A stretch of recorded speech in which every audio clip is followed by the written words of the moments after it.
Hey friends, if you wish to disable the laptop keyboard on your Windows computer, then please watch this video.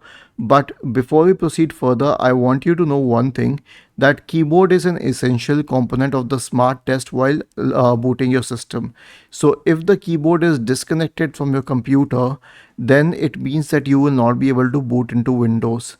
And if you wish to disable the laptop keyboard, let's say you have an external keyboard and you don't want the laptop keyboard to be used for some reason, in that case you can disable it, but an external keyboard has to be connected at that point of time. Okay, it has to be connected.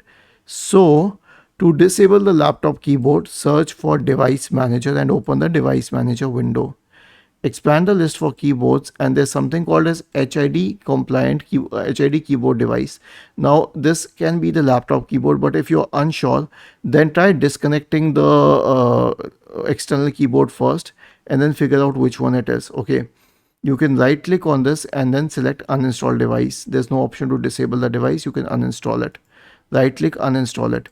Now if you have an external keyboard, you may also have the option to disable it, but when you restart the computer, it may pick up the drivers and it may enable the device.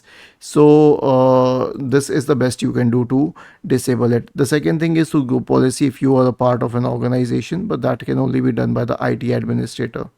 And in that case too, it's not that the keyboard is completely disabled, it is managed by someone else. Was this helpful?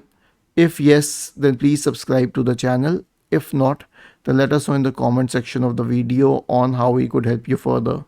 Thank you for watching this video and have a nice day.